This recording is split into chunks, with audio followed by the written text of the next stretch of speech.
प्रिय दर्शकों, हमारे धर्म ग्रंथ और शास्त्र कहते हैं कि प्रत्येक घर की स्त्री को तुलसी को जल देना चाहिए, जिससे धन की देवी माता लक्ष्मी की कृपा सदैव बनी रहती है।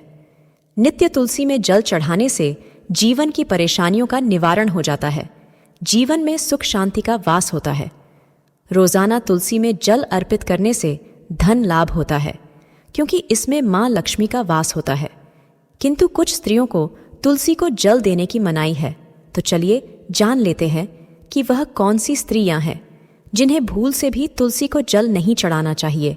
दोस्तों, एक समय की बात है, देवी सत्यभामा भगवान श्री कृष्ण के पास आती है और उनसे पूछने लगती है, हे प्रभु, आप ही पूरे संसार के पालनहार है। आपके ही कारण पृथ्वी तथा संसार की गति चलायमान है। किंतु आज मैं आपके पास यह जानने के उद्देश्य से आई हूं कि तुलसी को जल चढ़ाने के नियम क्या है। कौन सी स्त्री तुलसी को जल चढ़ा सकती है और कौन सी स्त्री तुलसी को जल नहीं चढ़ा सकती, इस विषय में मुझे ज्ञान दीजिए। तथा कौन सी अवस्थाओं में स्त्रियों को तुलसी को स्पर्श नहीं करना चाहिए, कृपा करें और मेरे मन की आशंकाओं को दूर करें। भगवान श्री कृष्ण कहते हैं, हे सत्यभामा, आज तुमने उत्तम प्रश्न किया है। तुलसी को जल देने के महत्वपूर्ण नियम होते हैं। उन नियमों का पालन करते हुए ही तुलसी को जल देना चाहिए। यदि कोई व्यक्ति इन नियमों का पालन नहीं करता है तो उसे महापाप लगता है।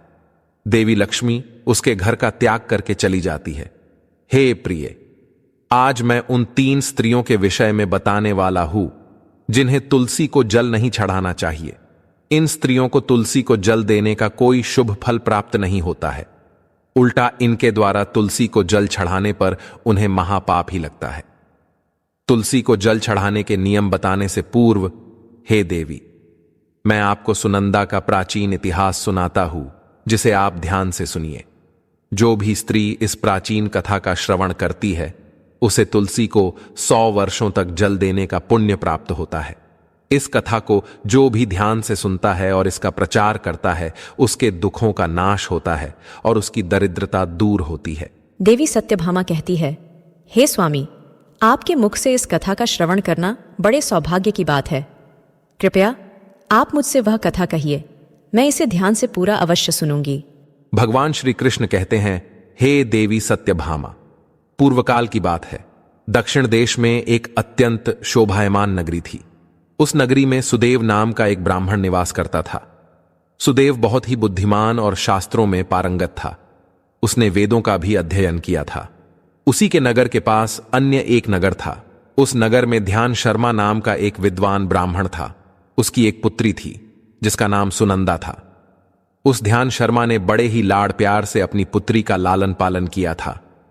उसकी पुत्री अत्यंत सुंदर और गुणवान थी। जब सुनंदा विवाह के योग्य हुई तो ध्यान शर्मा को अपनी पुत्री के विवाह की चिंता सताने लगी। इसीलिए उसने अपनी पत्नी से कहा, हे प्रिय, हमारी पुत्री अब जवान हो चुकी है, इसीलिए अब इसका विवाह हमें कर देना चाहिए। तब उसकी पत्नी कहती है, हे स्वामी, मेरी दृष्टि में एक विद्वान ब्राह्मण है जिनका नाम सुदेव है। मैं तो कहती हूँ हमारी पुत्री का विवाह उन्हीं श्रेष्ठ ब्राह्मण के साथ करा दिया जाए। उनके साथ विवाह करके हमारी पुत्री सुखी जीवन व्यतीत करेगी। ध्यान शर्मा कहता है, हे प्रिय, तुम ठीक कहती हो। मैंने भी सुदेव जी के विषय में बहुत सुना है। हम हमारी पुत्री का विवाह उन्हीं के साथ करेंगे। मैं कल ही उनके पास अपनी पुत्री के विवाह का प्रस्ताव लेकर जाता हूं।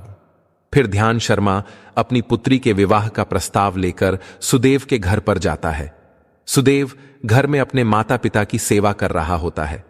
जब ध्यान शर्मा सुदेव को अपने माता पिता की सेवा करते देखता है तो उसे बड़ा आनंद होता है। वह सोचता है, अरे वाह, यह ब्राह्मण पुत्र तो कितना महान है। यह तो बड़ी प्रसन्नता से अपने माता पिता की सेवा कर रहा है। जब ध्यान शर्मा को सुदेव द्वार पर खड़ा देखता है तो उनका स्वागत करता है और कहता है, हे विप्रवर, पधारिए, आपका स्वागत है। कहिए, मैं आपकी किस प्रकार से सहायता कर सकता हूं। सुदेव का अतिथि सत्कार देखकर ध्यान शर्मा बहुत प्रसन्न हो जाता है। वह देखता है कि सुदेव का घर अत्यंत पवित्र और शुद्ध होता है। उसके घर के सामने तुलसी का पौधा होता है और घर के अंदर भगवान विष्णु की प्रतिमा रखी हुई होती है। इससे ध्यान शर्मा को विश्वास हो जाता है कि सुदेव ही उसकी पुत्री के लिए सर्वोत्तम वर है। फिर ध्यान शर्मा सुदेव से कहता है, हे विप्रवर, आज मैं आपके पास मेरी पुत्री के साथ आपके विवाह का प्रस्ताव लेकर आया हूं। मेरी पुत्री के लिए आपके समान श्रेष्ठ वर कहीं और नहीं मिल सकता। सुदेव के माता पिता भी यह बात सुनकर प्रसन्न हो जाते हैं और सुदेव को विवाह के लिए मना लेते हैं। फिर सुदेव भी विवाह के लिए तैयार हो जाता है। विवाह का मुहूर्त तय किया जाता है और एक पवित्र स्थान पर सुदेव और सुनंदा का विवाह संपन्न किया जाता है। सुनंदा के सुंदर और मनमोहक रूप को देखकर सुदेव बहुत प्रसन्न होता है। सुनंदा अत्यंत गुणवान और चरित्रवान स्त्री थी। विवाह के बाद जब सुनंदा सुदेव के घर पर जाती है तो वह अपने पति और सास ससुर की बड़ी सेवा करती है। अपनी मधुर वाणी और कार्यों से वह सभी के मन को जीत लेती है। सुनंदा के ससुराल वाले भी उसके कार्य से बहुत संतुष्ट रहते हैं। सुनंदा नित्य अपने पति से पहले जागकर घर का आंगन साफ करती थी, फिर घर के अंदर साफ सफाई करके स्नान किया करती थी। स्नान करके वह नित्य तुलसी को जल देती थी और फिर पूजा घर में जाकर भगवान विष्णु और मां लक्ष्मी की पूजा किया करती थी। फिर भोजन बनाकर उसमें तुलसी पत्र डालकर भगवान विष्णु को भोग लगाया करती। उसके बाद वह अपने पति को भोजन कराकर फिर खुद भोजन किया करती थी। रात को वह पति के चरण दबाकर उसके सो जाने के बाद सो जाया करती थी। सुनंदा के अंदर एक पतिव्रता नारी के सभी लक्षण थे और वह अपने पति को ही परमेश्वर मानकर उनकी सेवा करती थी। सुनंदा ने कभी अपने पति के अलावा अन्य पुरुष के विषय में विचार नहीं किया। वह सत्य धर्म का पालन करने वाली और धर्म कार्य करने वाली पवित्र स्त्री थी। उसने कभी कोई अशुभ कार्य नहीं किया। सुनंदा के ऐसे सात्विक और सरल स्वभाव को देखकर मां लक्ष्मी भी उस पर मेहरबान थी। मां लक्ष्मी स्वयं चलकर उसके घर में आकर निवास करने लगी, जिससे सुनंदा के जीवन में सुख समृद्धि और भी अधिक बढ़ गई। भगवान श्री कृष्ण कहते हैं, हे देवी सत्यभामा, देवी लक्ष्मी उन्हीं स्त्रियों पर अपनी कृपा दृष्टि बनाए रखती है जो पतिव्रता होती है और जो सत्य धर्म का पालन करती है। सुनंदा के अंदर वे सभी लक्षण थे जो एक श्रेष्ठ पतिव्रता नारी के अंदर होने चाहिए। लेकिन आगे मैं तुम्हें बताऊंगा कि सुनंदा की एक भूल के कारण देवी लक्ष्मी उसके घर को त्याग के कैसे चली गई। एक दिन सुनंदा का पति अत्यंत कामातुर होकर सुबह स्नान करने के पश्चात सुनंदा के पास आया और उसने सुनंदा के साथ शारीरिक संबंध स्थापित किया, जिससे सुनंदा का शरीर अपवित्र हो गया। लेकिन सुनंदा का मन भी काम के प्रभाव में ही था, इसीलिए वह अपने नित्य नियम को भूल गई। उसने पति के साथ संबंध बनाने के बाद बिना स्नान किए ही तुलसी को स्पर्श किया और उसे जल दे दिया, जिससे सुनंदा के शरीर में महामोह ने प्रवेश कर लिया। सुनंदा के सारे इंद्रिय तिलमिला उठे। सुनंदा के शरीर में महामोह ने प्रवेश करते ही देवी लक्ष्मी ने सुनंदा के घर को त्याग दिया और लक्ष्मी उस स्थान से चली गई। तब से सुनंदा के शरीर में निवास कर रहे उस महामोह ने उसे सभी धार्मिक कार्यों से वंचित कर दिया। इसका विपरीत प्रभाव सुनंदा के पति पर भी पड़ा और वह भी सदा कामातुर होकर सुनंदा के साथ विहार करने लगा। उसका मन सदैव ही काम वासना में लगा रहता था। फिर एक दिन सुनंदा के पति ने तो सभी सीमाओं का उल्लंघन किया और सुनंदा के मासिक धर्म के दौरान ही उसके साथ संबंध स्थापित किया, जिससे सुनंदा के शरीर में निवास कर रहा ब्रह्म हत्या का पाप उसके पति के शरीर में प्रवेश कर गया। हे देवी सत्यभामा, जब स्त्री मासिक धर्म से होती है तो उसके शरीर में 3 दिनों तक ब्रह्म हत्या का पाप निवास करता है, क्योंकि ब्रह्मदेव ने इंद्र के शरीर से ब्रह्म हत्या का पाप निकालकर वृक्ष, जल, अग्नि और अप्सराओं को ग्रहण करने के लिए कहा था। उसी समय से स्त्रियों के शरीर में मासिक धर्म के दौरान ब्रह्म हत्या का पाप निवास करता है, और जो भी पुरुष मासिक धर्म के दौरान स्त्री को स्पर्श करता है अथवा उसके साथ संबंध बनाता है तो यह पाप उसके शरीर में प्रवेश कर जाता है। वही ब्रह्म हत्या का पाप सुनंदा के पति के शरीर के अंदर प्रवेश कर गया और वह जमीन पर गिर पड़ा। उसे तुरंत ही कोढ़ का रोग हो गया। उसका अंग अंग जलने लगा, उसके शरीर पर छाले पड़ गए और वह दर्द से चीखने चिल्लाने लगा, हाय, ये मुझसे क्या अपराध हो गया? मेरे द्वारा यह कैसा भयंकर पाप हो गया है? मैंने सब कुछ जानते हुए भी महापाप किया है। हे भोलेनाथ, अब मेरी रक्षा कौन करेगा?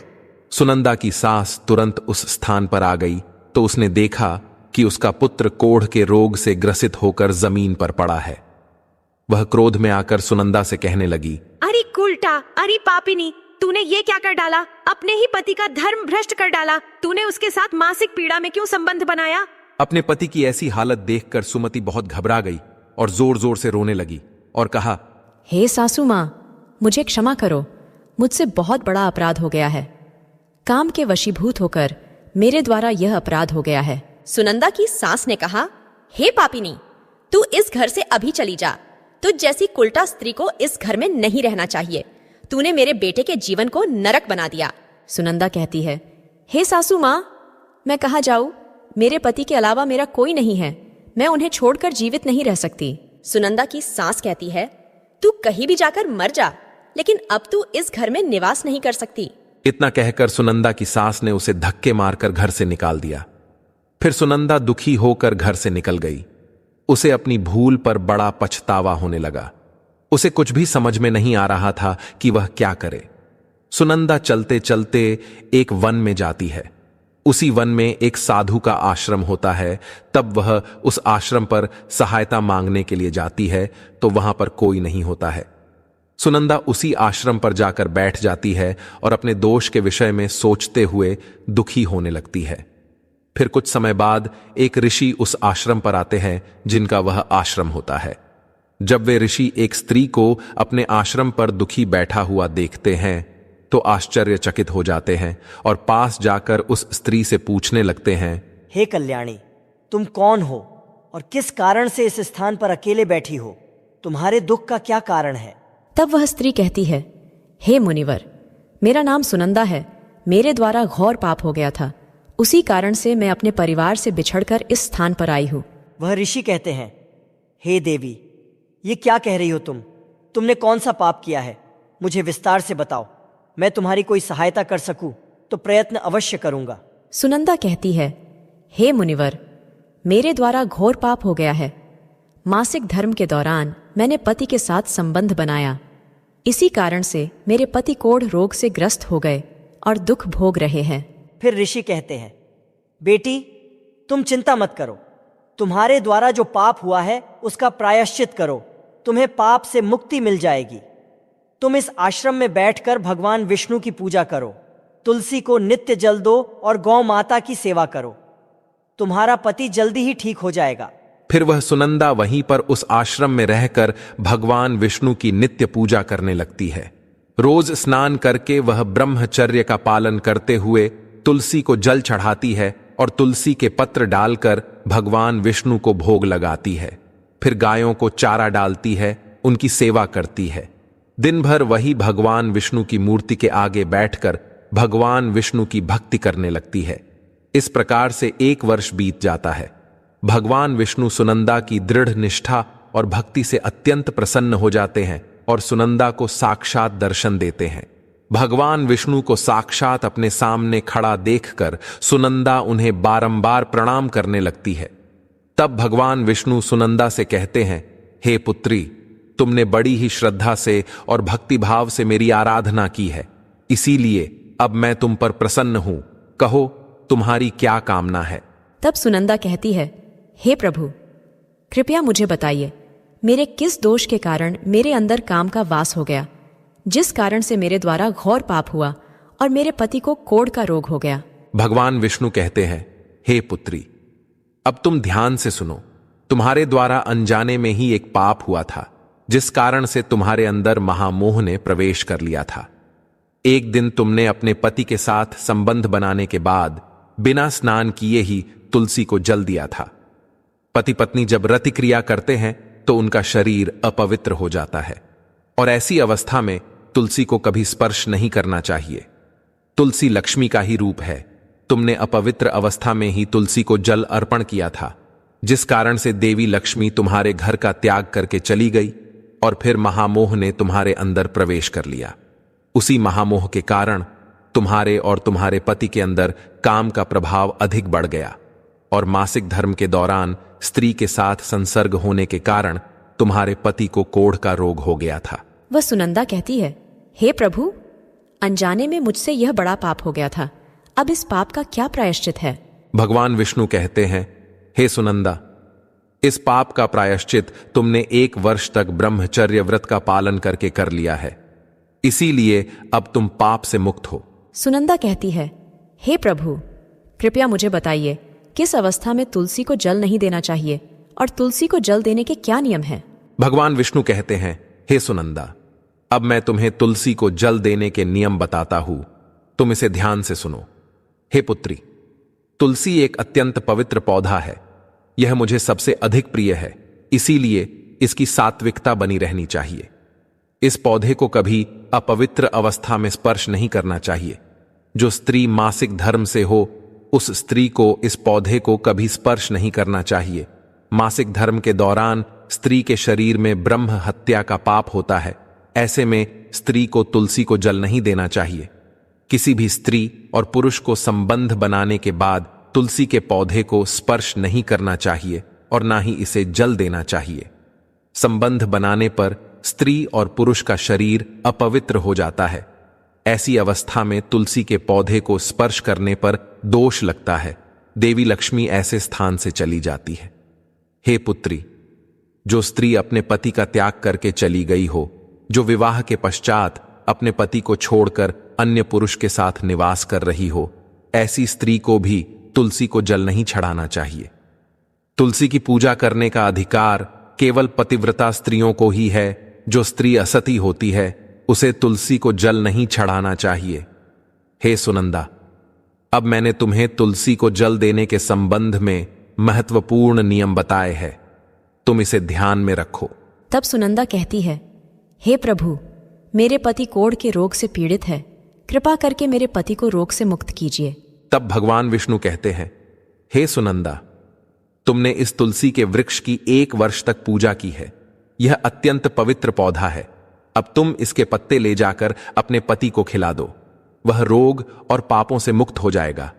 इतना कहकर भगवान विष्णु अंतर्ध्यान हो जाते हैं। यह सुनकर सुनंदा बहुत प्रसन्न हो जाती है और भगवान विष्णु को बारंबार प्रणाम करके धन्यवाद देती है। फिर सुनंदा उस तुलसी के पौधे के कुछ पत्ते तोड़कर घर पर जाती है और अपने कोढ़ी पति को खिला देती है। तुलसी के पत्ते खाते ही उसका पति एकदम से स्वस्थ हो जाता है और सुनंदा को गले से लगा लेता है। सुनंदा की सास भी जब यह चमत्कार देखती है तो बड़ी प्रसन्न हो जाती है और फिर वे सभी प्रसन्नता से रहने लगते हैं। भगवान श्री कृष्ण कहते हैं, हे सत्यभामा, इसीलिए इन अवस्थाओं में स्त्रियों को तुलसी को जल नहीं चढ़ाना चाहिए और ना ही तुलसी को स्पर्श करना चाहिए, अन्यथा इसके अशुभ परिणाम भोगने पड़ते हैं, जैसा सुनंदा के साथ हुआ था। दोस्तों, अब जानते हैं तुलसी के पौधे से जुड़े महत्वपूर्ण नियम। शास्त्रों के अनुसार सोमवार, बुधवार और रविवार का दिन तुलसी का पौधा लगाने के लिए बहुत शुभ होता है। लेकिन ग्रहण काल में, अर्थात सूर्य ग्रहण, चंद्र ग्रहण आदि दिनों में तुलसी का पौधा कभी नहीं लगाना चाहिए। तुलसी के पौधे को मिट्टी के गमले में लगाना श्रेष्ठ होता है।